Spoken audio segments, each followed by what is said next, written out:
Hi, everybody. Welcome. This is episode 7 of Assembled Correctly.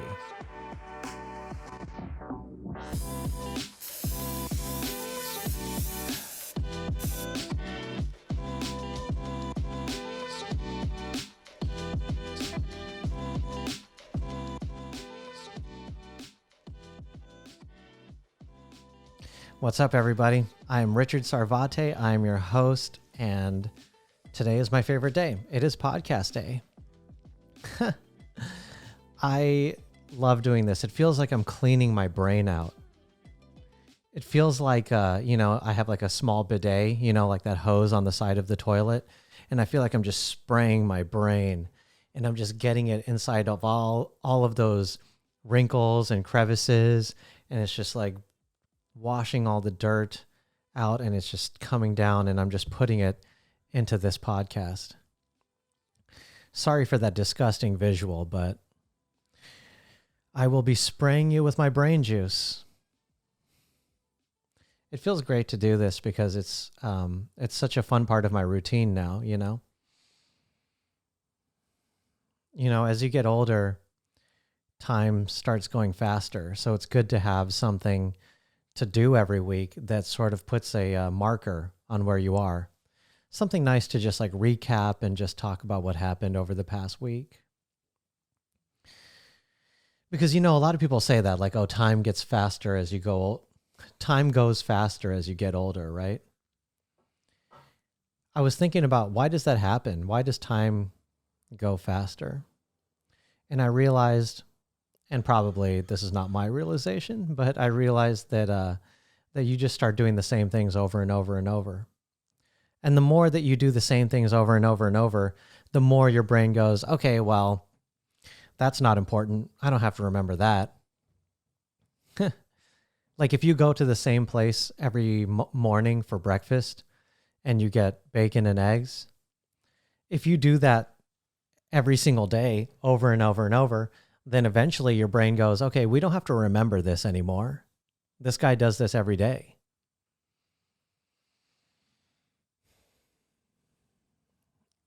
That's what's happening. Your brain is collapsing all those memories together. It's throwing out memories that are the same as stuff that it's already done. So when I go to a place for breakfast, sometimes I'll order something different. Instead of bacon, I'll get potatoes. And then my brain goes, oh, this breakfast seems different than the one he got yesterday. You know what? I'm going to remember this one as well. And that's how I keep my brain making more memories. When I go to a restaurant, I literally sit in every single different seat in the restaurant so that I can have a slightly different experience. I go, yeah, excuse me, may I please sit on that stool next to the bathroom? Sure, I would love a more comfortable seat, but if I sit by the bathroom, that'll make time go slower. Please, I don't want to die. It's so interesting how as we get older, we don't experience new things anymore. That's what keeps you young, new things. What's the last new thing that you learned? The last new thing I learned is I went to my friend's house and she's growing nectarines in her garden. That's how you know you're getting older, when you start growing nectarines in your garden. Oh, I see a few more nectarines here. Are you getting old? So I was watching these nectarines grow over the course of months. This wasn't like one day I just went there and just watched the nectarines grow for a whole day. Over the course of months, I've seen these nectarines grow, and I noticed that what happens is that first the green stalk grows into the air, and then a flower blooms on the stalk, and then a bee comes and pollinates the flower, and then the flower dies, and then in the place of the dead flower, that's where a nectarine grows. I didn't know that. I thought a nectarine just started growing on the stalk. I didn't realize that a flower comes first, gets pollinated, then dies, and then the nectarine shows up. What a process, man, just for one nectarine. And then I just eat it in 4 seconds and I throw it away. I'm like, thank you, bee. Thank you, flower. Thank you, stalk. Nom, nom, nom, nom, nom. Bye.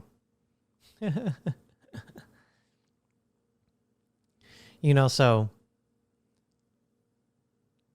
when I learned about that, about the flower and the bee and the nectarine, that day I felt like time went a little bit slower because I learned something new that day. So now I feel like creating is what can keep me feeling young. Because the more new things that you create, the more new experiences you're having. And then that way you keep feeling like time is going slower. I'm such a big fan of grassroots movements and just building things from the ground up, because that's the main way that I think that I can feel useful in this world. Because I think that's actually, for me, the key to being happy and peaceful is to find a way to be useful and to be of service to other people. Because, I have done many things in the past, but I don't know that they were super useful. Like, I used to be a computer programmer at Yahoo, and I used to fix things that were wrong with Yahoo Mail, but I wasn't useful. I didn't feel useful because I felt like anybody else can do the job that I'm doing. Any other programmer could fix Yahoo Mail, and they couldn't do it I couldn't do it any better than they could. I think in order to feel useful in this world, you have to feel like there is something unique to you that you are providing to the world. Because that's how you feel like you've found your place in the world. Because if everybody can do what you do, then you don't feel good about yourself, You have to do something that is unique to you. And that's why I like doing this podcast. That's why I like doing stand-up comedy. Because what I like about it is the fact that I'm just picking up a microphone and talking. And if people like it, they will come. And that's the main way that I can discover whether I'm being useful or I'm being of service, is if people find me and they come and they stay. Because I think if you're doing something useful, I don't think that you have to sell it. Right? The only reason that marketing exists is to sell you stuff that you don't need. Because if you needed it, you wouldn't need a commercial to tell you that you need it. If I get shot in the arm, I don't need a commercial to tell me to go to the hospital. I just know that I have to go to the hospital. Oh, that's so funny. I'm going to do that in my stand-up. Commercial for hospital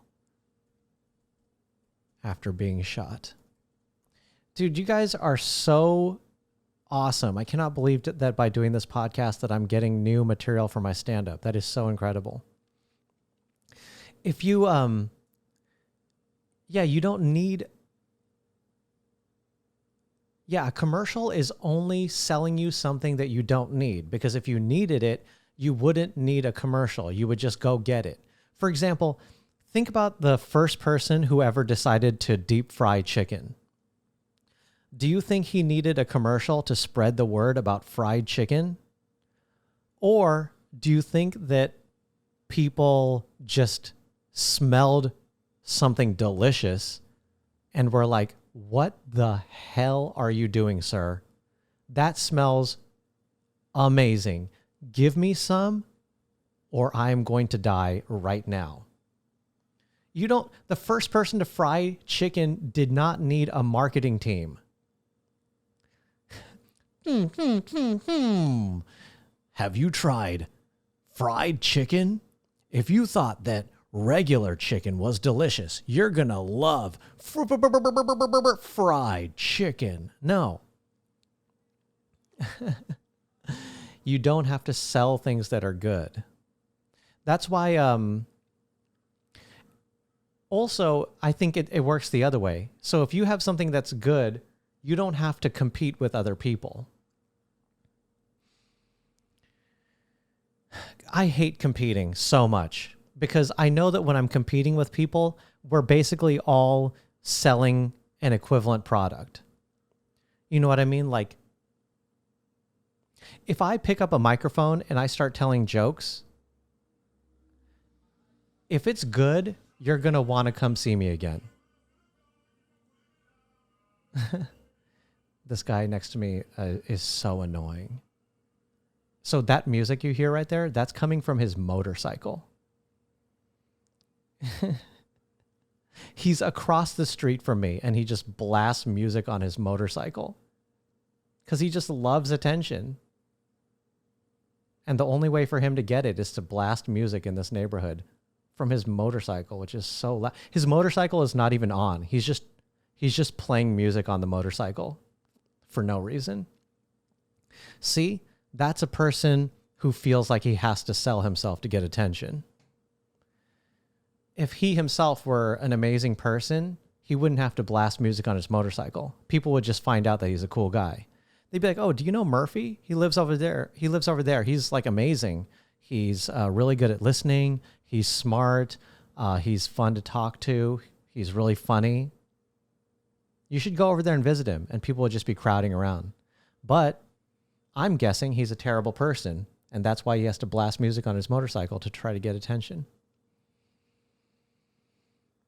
I hate competing with people for attention.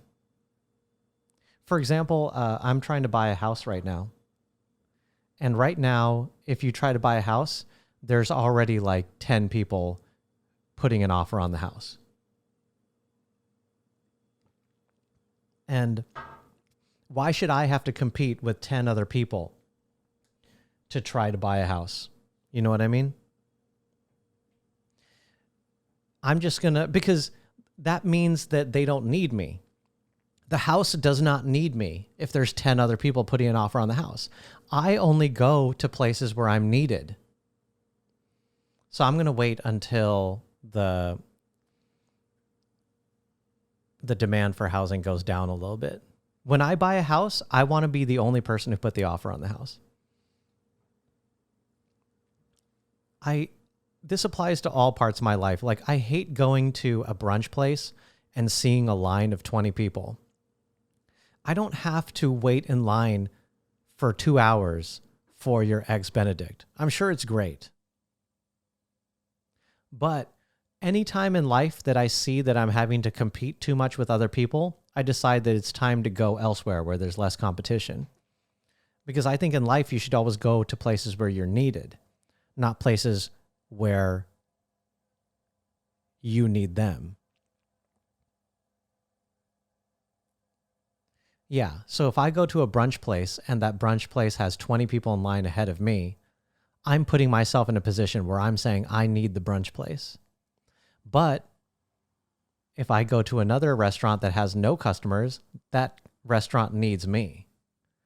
And that's where I go. I only go where people want me.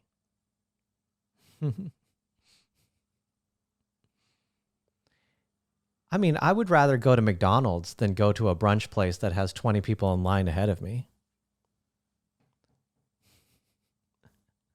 Because I feel like McDonald's needs me. I love going to McDonald's and getting the fish fillet.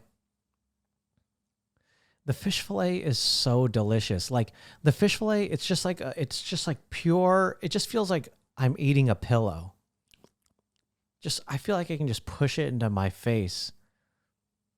When I eat a fish fillet, I don't even think there's chewing. I think I just push it into my face.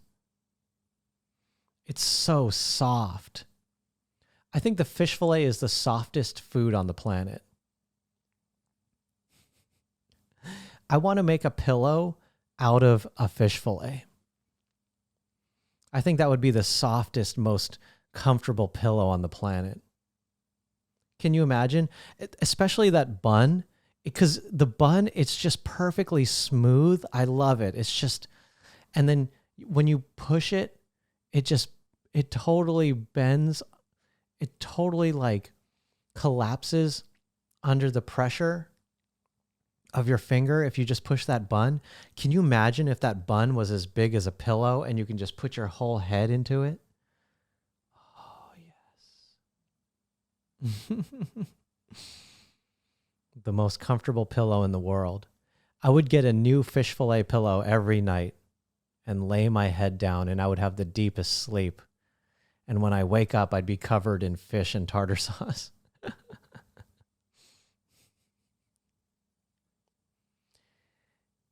I do love being comfortable. Life is full of contradictions. People always tell you, they go, yeah, it's great to be comfortable. And then all these productivity gurus are like, step out of your comfort zone. If you want to achieve a life of comfort, you have to first step out of your comfort zone. Which one is it? Should I be in the comfort zone or out of the comfort zone? You should be in the comfort zone 40% of the time and out of the comfort zone 60% of the time. I hate productivity gurus. It's like, you're not, that's the thing. That goes against my whole philosophy, right? My philosophy is do less. If you want to be productive, you have to be less productive. Look out for my new series on productivity coming soon to YouTube. Speaking of YouTube videos, I just got this new camera. This is different than the one that I used last week. And I just cannot believe how amazing this camera is. Sorry, if you're listening on Spotify or Apple Podcasts, the camera's not that amazing. But don't worry. And also, if you're just listening to this, the microphone is amazing too, okay? This is the same microphone that Joe Rogan uses, except I talk much less about DMT than he does. But so I got this camera, and I had so much trouble finding it because I was looking for a good camera for recording a podcast, and every single review... Every single review that I watched of a camera for a podcast, I just wanted to know, what camera are they using to film that review? Because the reviews looked amazing. But in every single review of a camera, they were using a different camera to film the review than the camera that they were actually reviewing. And I was like, what is the point of this? If you're going to film a review for a camera, why don't you use the camera to film the review? That's the best way we can see how good the camera is. But instead, these people are like holding these cameras up and they're like, wow, this camera's great for podcasting. This camera's amazing for making YouTube videos. And I'm like, no, but what is that camera that you're using to film this? So I literally was so frustrated. I started messaging these people. I said, yeah, great camera review. What camera did you use to make this? And after like messaging 4 people, I finally got a response. They're using this camera. It's the Sony a7S III. It's so beautiful. Anyway. And I got so mad this week watching camera reviewers because people who talk about cameras, people who are photographers or professional like videographers, they are so pompous. I can't imagine what it would be like to hang out with one of these people because they think they care about things that nobody cares about. Like they keep on saying things like, oh, this camera is an amazing camera, but it doesn't have autofocus. It doesn't have autofocus? So what is amazing about the camera then? Because people who are professional camera people, they're the same as like professional race car drivers. Like a professional race car driver would say to you like, yeah, you only want to drive a stick shift. Don't drive a car unless you're going to use a stick shift. Because if you don't use a stick shift, you're not a real driver. It's like, shut up. Nobody needs stick shift. The only people who need stick shift are professional race car drivers and people who love cars so much that they just want a special experience. So I got so mad. I was just watching these reviews. They're like, oh yeah, this camera doesn't have autofocus. If it doesn't have autofocus, then how am I supposed to focus the camera on myself? It's just like basic things. Oh my God, I just got so mad. And they would be reviewing these cameras and they'd be like, yeah, this camera's amazing. It films in 12K. 12K? Who needs a 12K camera? The best TVs can only play 4K. 12K. I like how we just went from 2K cameras straight to 4K cameras. Same thing with TV. We went to 1080p, which is 2K, and we went straight to 4K. We skipped 3K completely. Maybe because KKK TV would sound bad. Buy the new KKK TV with programming by only white people. I can't believe that I know so much about cameras now. I got into comedy because I wanted to tell jokes, but then I had to film myself, so I had to learn about cameras. And then I had to record myself, so I had to learn about microphones. And then I had to produce comedy shows, so I had to learn how to sell tickets. And then I had to sell tickets, so I had to learn how to do Facebook ads. And I had to learn how to make posters. So instead of becoming a comedian, I became a graphic designer, a marketer, an event coordinator, and video production person. I think it's just funny how you try to do one thing, but you end up doing something else. That's how all of life works, from what I've seen. Have you ever noticed, I think I talked about this, but all of communication is always two meanings. There's always what the person is saying to you, and then there's what they really mean. For example, whenever I go on YouTube, there's a commercial that plays before most videos that I watch, and the commercial is just a woman, and she's showing her breasts and so much cleavage. And then she's sitting there on the computer typing, and she goes, when I build a website, I like to use Wix Website Builder. Using Wix Website Builder, I'm able to do everything I need to build a website. And she can barely type on the keyboard because her breasts are so big. Whenever I make my website, Wix Website Builder is it's like, I would love, it's like, excuse me, is this a commercial for Wix or is this a commercial for your breasts? I would love to see like an Excel spreadsheet breakdown of what this woman does for money. How much of her money comes from making a website and how much of this money comes from showing her breasts in commercials? Look, for the women who are listening, I'm sure that you get a bunch of hot guys in your advertisements, right? Because all these ads, they're just catering to you. I'm getting hot women in my ads because I'm a guy. For your ads, there's probably some hot guy that shows up like, yeah, I just love it when a woman shops at Sephora. I find her irresistible. Oh, there's nothing more amazing than a woman who wears Jimmy Choo shoes. Wow. When I see a woman wearing Jimmy Choo, I think, my goodness, who is she? It's like, is this a commercial for Jimmy Choo or is this a commercial for this guy's jawline? I just think it's so funny how all of communication is two meanings. One time I was at a bar and there was this girl, she was so drunk and she was talking to her friend and, you know, she thought she was whispering, but really she was just totally drunk. And she was like, oh my God, I'm such an introvert. I get so shy around people. I'm such an introvert.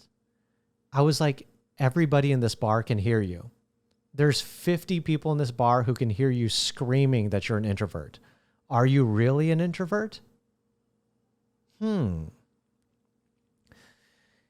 I just wish that, we talked about this last time, but I wish that that people would be clearer with their communication. The main thing that's wrong with people's communication right now is that they don't use examples when they speak. I will use an example to tell you what I'm talking about. What if I didn't use an example? I'm like, I hate it when people don't use examples. Okay, bye. A lot of times people say things like, oh my God, I don't know if LA's weird. Los Angeles is weird. I want to go to like another city that's less weird. It's like, okay, you literally said nothing by saying that.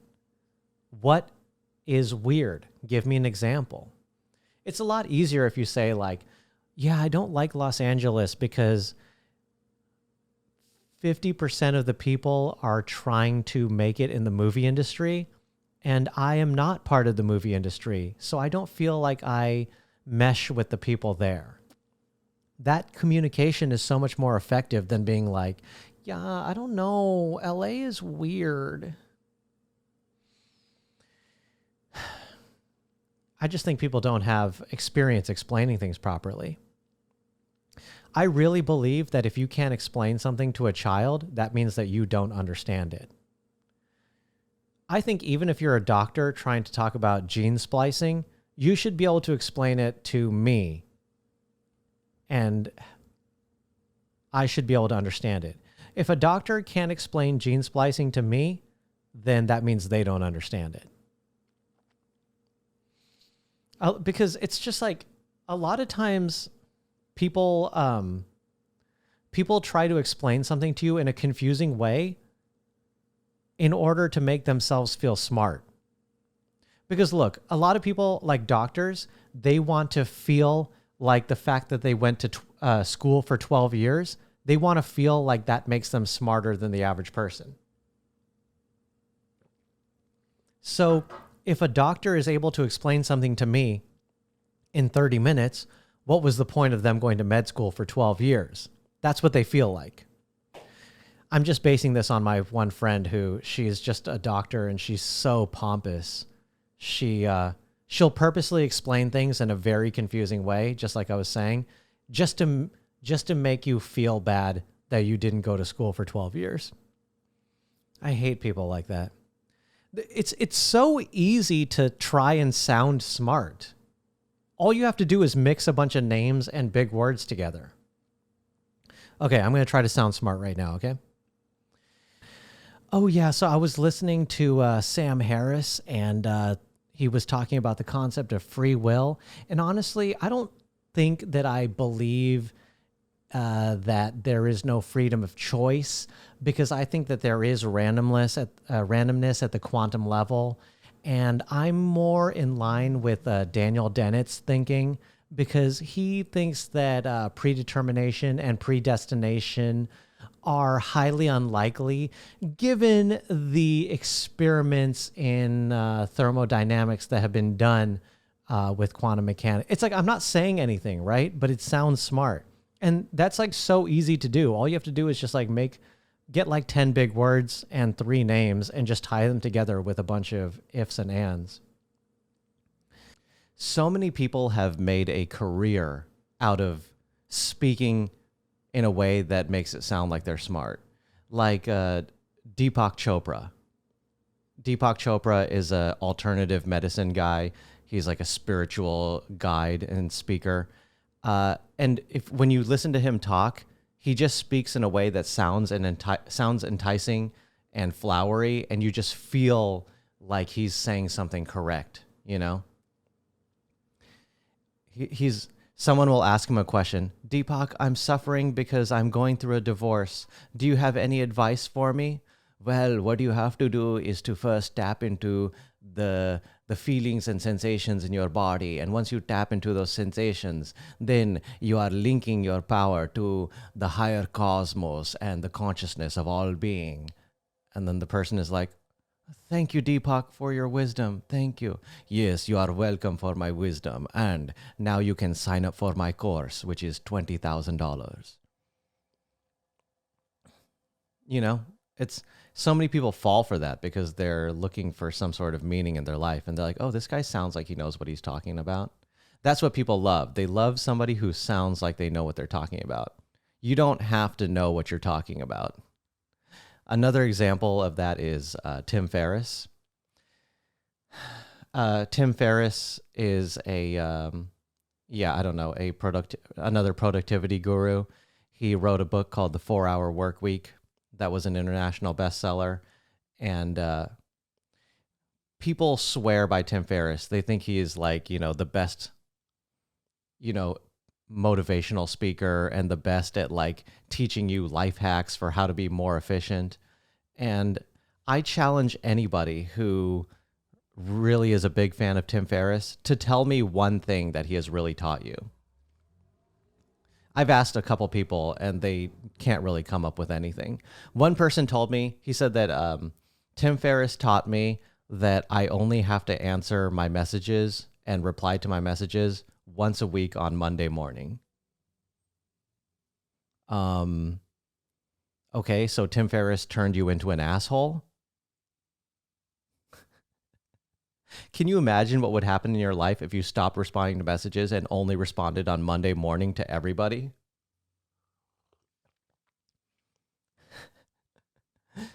Richard, we were trying to contact you all week.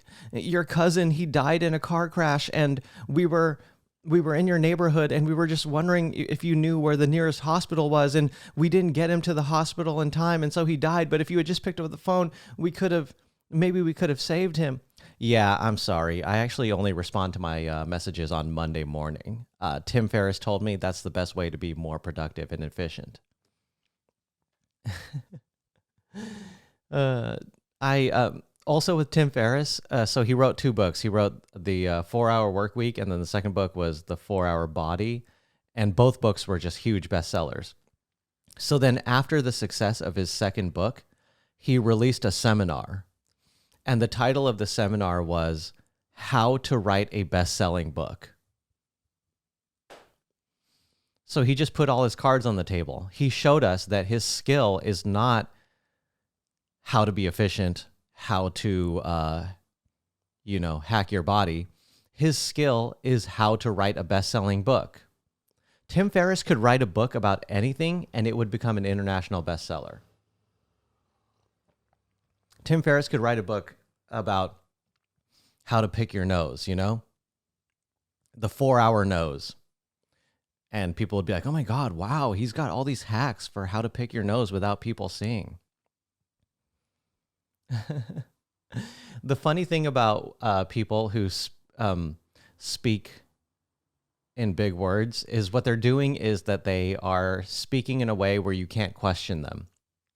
Because if you don't understand somebody, you can't argue with them. I've seen this so much. Anytime somebody is afraid that somebody is going to challenge them, they just speak in a way where you can't understand what they're talking about, and so the argument ends. That's what Deepak Chopra is doing. You can't argue with that. Yes, if you close your eyes, you can sometimes feel the being of God and consciousness. You can't be like, Deepak, I don't think that's true. He'll be like, it is true, but you have to tap deeper into your chakras. It's like, that's like arguing with a wall. I went on a date with a girl from Bumble, and oh my God, have you ever hung out with someone who tries to have a fake intellectual discussion? We were hanging out and eating some food, and she goes, I don't believe that monotheism has a place in the modern world. Really? We're just going to pretend? We're going to pretend to talk about monotheism now while eating fries at this bar? What am I supposed to say? Yes, I believe that polytheistic religions offer more facets in terms of understanding and hierarchies of social justice. It's like I don't want to just sit here and pretend to be Einstein,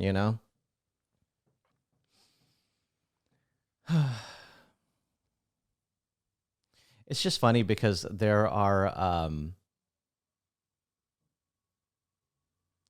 so many more important things than intelligence. Intelligent, like you can just, yeah, being smart is not really that important. Like it's probably more important to learn how to fight. You know what I mean? If you are really good at Muay Thai, you are probably more useful and more, you're probably happier than if you've studied a lot. You know what I mean? It's more useful in your life to know that you can beat somebody up than it is to know the history of Babylon.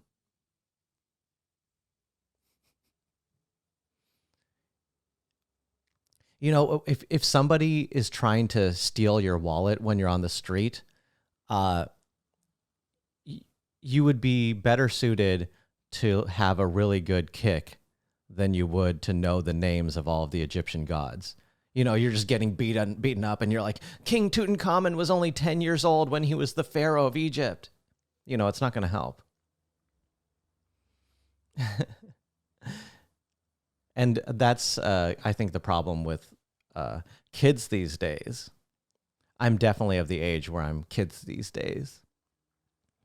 I did a show, a stand-up comedy show for students at Caltech. And these students they're so coddled. These children are the forefront of mathematics and science in our modern world. And these kids are little bitches. I mean, the world in 50 years is going to be run by little bitches. I'm glad I'm going to be tapping out because I'm just going to be like, oh, that guy's president now? Yeah, I'm going to leave. I was doing jokes, and the students were getting so offended. I told a joke where I said, my friend, she doesn't like it when she doesn't like it when guys tell her how to do basic things. My friend doesn't like it when guys mansplain to her. So I said, well, I don't mansplain to women ever. I don't even explain to women. Women get no information from me. This woman asked me, she said, hey, do you know where the nearest Starbucks is? And I told her, you need to get away from me. And they got so pissed. So I will not be performing at Caltech anymore. Look, I understand that the joke is like slightly off color, but it's also comedy. Like, I don't actually tell women on the street that ask me where Starbucks is, I don't tell them to get away from me. It's supposed to be implied in the humor. But these students at Caltech are like, no, he's mean. He's a bad man. How can you have a country? Can you imagine if the president of the United States is like, no, he's a bad man. No, that's not a president, It's just so funny when you realize that nobody knows anything. That's like Steve Jobs used to talk about that a lot. He'd say the world really changes when you realize that, hey, we're all just doing our best. And the way that you feel in your head, where you are confused all the time, that's everybody. Like, I have no idea what I'm going to do today. I'm going to, finish recording this. I'm going to watch some episodes on Netflix. I'm going to do some writing. Someone might call me and I might talk to them. That is exactly the same process that the Secretary of State is having.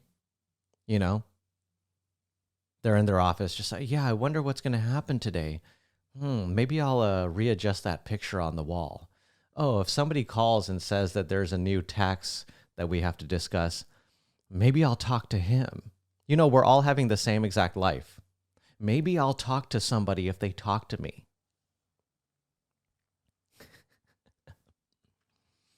And that's why I think it's funny when people talk about happiness. They always say things like if you're happy, you'll attract happiness. Oh, really? Well, what if you're unhappy? Oh, well, if you're unhappy, then you should try to be happy because then you'll attract happiness. Oh, so if I'm sad and I just pretend to be happy, then I'll be happy. I don't know. Stop asking me questions. That's what's interesting is because people always say that they go, yeah, just like happy people attract other happy people. It's like, yeah, but what if you are depressed all the time? It's Then you're going to attract more depressed people and then you go into a downward spiral. Telling telling sad people that happiness attracts happiness, that's like telling a poor person that money attracts money. You know, I should just go up to a poor person on the street. I should go up to a homeless person on the street sitting in a tent and be like, like if you just act like you have money, more money will come into your life. You know, you don't have to sit here and beg for change. By begging for change, you are signaling to the world that you need money, and therefore money is not going to come into your life. So what you should do is you should go and order a steak at Ruth's Chris and pretend that you have money. And then when you walk out the door, money will flow into your life. That's the world we live in. Everybody wants to pretend like they know everything. It's also that's also why nobody really knows where happiness comes from. That's why we're all just chasing small dopamine hits all the time. That's why TikTok is so popular. TikTok feels like temporary happiness. Oh my God, that girl was shaking her butt. That made me feel good. Oh, this guy is peeling an orange. Oh, that feels good. Oh, that girl is shaking her butt. That feels good. It's just like, that's why I'm done chasing dopamine. I'm done with small hits. I want this show to have no dopamine hits, right? For this show, I want it to feel like just sleeping in a fish fillet bun.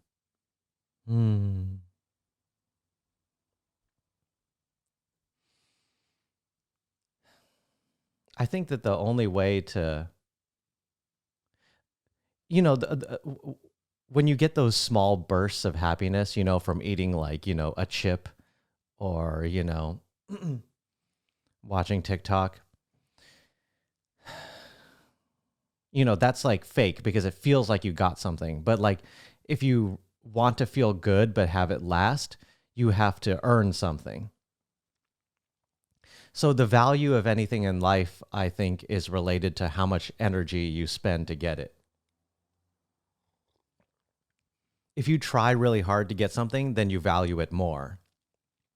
Like I've done stand-up comedy for 10 years now, and now I start getting booked on some pretty big shows. And it feels like, oh, I put in 10 years of effort, and so now I get to perform on this show. So it makes me happy when I perform on those shows because I'm like, oh, wow, I worked so hard for this. But if I had just started doing stand-up comedy and then the first month they put me on TV, I probably wouldn't care. And actually, I talked to a friend who got on TV within his first year, and he didn't care. My friend, he did stand-up on Colbert. His first late night spot was Craig Ferguson, and he got it within doing comedy of 1 year. And he told me recently that he was like, wow, I didn't realize how important that was. He didn't care about it at the time. And, same thing. So even with this show here, like, it'll feel so good once there's a community here and a large a following, because it'll be like, oh, I took time here to like cultivate this. Another way that people try to get a quick burst of happiness is they name drop. Like they'll put the name of a famous person in the conversation to make you think that they know them. Like, yeah, so I was going to the dry cleaner and yeah, I had to clean my shirt because I got a stain on my shirt. And I got that stain because I was at a Miley Cyrus's party and I accidentally dropped the sandwich on my shirt while I was eating it. Oh my God, that was a crazy party. And it's like, shut up. You don't know Miley Cyrus. You have not been at Miley Cyrus's party, okay? Anytime somebody puts the name of a famous person in conversation, I pretend that I didn't hear it, or I just pretend like I don't care, and I'll ask them a question about something else that's unrelated to the famous person. Oh, you got a stain on your shirt from dropping the sandwich at the party? What type of sandwich was it? Because I'm not going to give it to them. I'm not going to let them think that I care that they know a famous person. You can't wield that kind of power over me. Have you noticed people that are being kind of smug about which brand of vaccine that they have? Oh, you got the Johnson and Johnson? Well, I got Moderna. The Moderna vaccine has a side effect where it makes you condescending. People will find any way to just feel superior to someone else. We're all just looking for different ways to tell people that we're good enough. Oh, I have this brand on my clothes, so therefore I am good enough. That's what it always is. And that's why we were talking, rich people don't have to wear brand clothing, because rich people know that they're rich. They don't have to tell everybody. We're always doing that. Like, we're always trying to tell people that we're better than we are. I noticed that anytime a woman walks by me, I just stand up straight like this. Like as if that makes any difference, But really, by standing up straight, I'm trying to tell her that I'm confident. Do you see how I put my shoulders back and I stand up straight? I'm very confident. But just 30 seconds ago, I was like, oh, I am a troll in a cave. The problem is when I see a woman and she sees me, I stand up straight when she sees me. But then she knows that I'm trying to trick her, The key is to stand up straight before she looks at you. Because then she looks at you and she goes, oh, wow, he's standing up straight. He looks so confident. But if she sees you and then you stand up straight, it's like, oh, is this guy trying to steal something? Yeah, same thing. Yeah, if you got muscles, a lot of guys, I noticed that they'll start flexing as soon as a woman walks nearby. It's like, dude, but you can't start flexing when she shows up. Then she knows that something's up, right? You got to start flexing before she gets there. I actually, you guys can tell me if I'm wrong, but I don't think women care that much about muscles, but I do think they care about posture. Would you rather have a guy who has a six-pack who always crouches? Would you rather have Quasimodo with a six-pack? Or would you rather have a skinny guy with perfect posture? I think skinny guy with perfect posture. Or at least that's what I tell myself, because that's what's attainable for me. Sometimes I just feel like I live inside of a weird body, because the way I feel is like I'm inside of my head and I'm driving this body, from the control tower, like I'm using gear shifters. I feel like I'm controlling like a transformer and I'm walking around, and I just feel like the body that I've been given is weird. And I just feel like if I was in a different body, maybe I could do more or be better. Like I'll just run into the dumbest problems in the world. So this is major overshare, but a lot of times I'll be hanging out at my place with a woman after a date or something, and everything will be going great. And then we'll head into the bedroom, but then I'll have to go to the bathroom. So she'll go in the bedroom and I'll be like, okay, yeah, just a second. I have to use the bathroom. Cause like, I'll just feel like I have to go. And then by the time I come out of the bathroom, I come back to the bedroom and I see basically a bored woman on her phone. And she's like, yeah, I think I'm going to go home. And it's like, why do I have to deal with this stupid problem?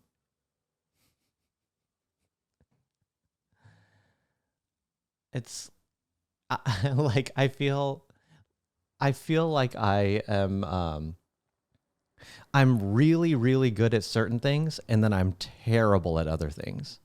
Like if my body was a car, it would be a Ferrari without air conditioning. You know, you get in the car and you're like, oh, this is great. This goes really fast. Wait, it's like super hot. Can we turn on the air conditioning? There's no air conditioning? Oh, well, maybe we should just get a Volvo. Yeah, just like a cheap hybrid that has air conditioning. Uh, I feel like I feel like a science experiment that God created to see how frustrated he can make one person.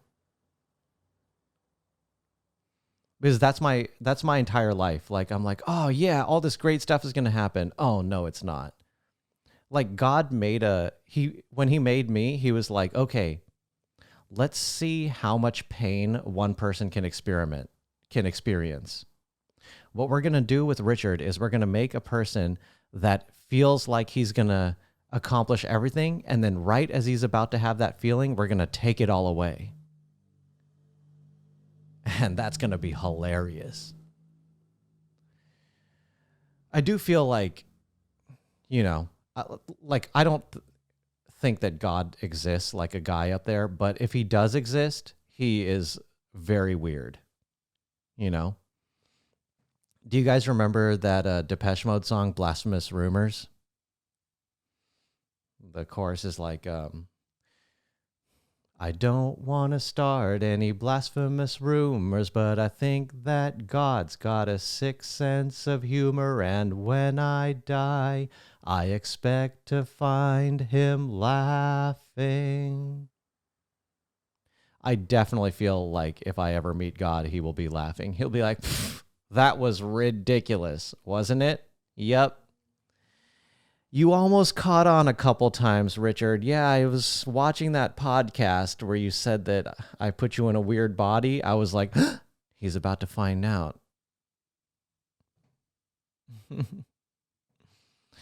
I bet somebody who's like in a wheelchair or like a paraplegic is listening to this like, fuck you, man. You think you're in a weird body. You know, honestly, it's like, I have to be grateful for the weird body that I have, because it could be even weirder.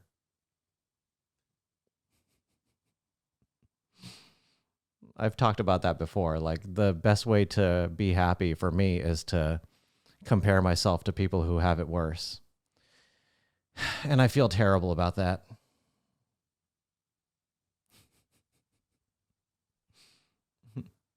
But I just want to clarify to people who are listening, like, I don't actually think that I'm a loser. I know that my listeners get worried about me. I don't think I'm a loser. I think I just have a bunch of weird things about me that I have to sort out. And also, one thing I'm doing now, because I don't want to come off as somebody who thinks they're a loser, is in my stand-up comedy, I'm not going to do any more self-deprecating humor. You know, that's the main way that I've gotten laughs in my stand-up, is by being like, oh, I'm so stupid. Here's all the ways I screwed up. But also, it's so funny because, you know, people just believe what you tell them. So if I'm on stage and I'm telling a joke about, you know, how terrible I am with women, people believe it. And why wouldn't they believe it, you know? But I'm at a point now where I'm not going to talk about being a loser on stage. I'm going to talk about being a winner. I'm just going to become way less funny because all my comedy is going to be about being a winner. God, don't you hate it when you have 3 ladies at your house and you have to figure out which one you want? Everyone's going to be like, yeah. Can we go? And it's funny because by doing stand-up comedy for so long and talking about being a loser on stage for so long, I actually ended up becoming a successful comedian. So now I'm a successful loser. And yeah, it's a bit of a contradiction. But please don't worry about me because, you know, I write my gratitude list every morning and it's actually working. I'm actually feeling great about all the things that are happening to me. You know, my stand-up comedy special recently hit 500,000 views. So that's amazing. I get to tell jokes for a living. And the coolest part of everything recently is that I have this awesome podcast with amazing listeners. Like, it makes me so happy every week when I see your comments, and the people that comment on this podcast are so thoughtful and interesting. It makes me happy because, you know, I feel like by doing this, I'm finding the audience that I always wanted. So I'm super excited to continue embarking on this journey. Well, this was awesome. I had a great time. I hope you guys enjoyed all of the runoff from my brain. I hope it wasn't too sludgy. I will see you all again next week.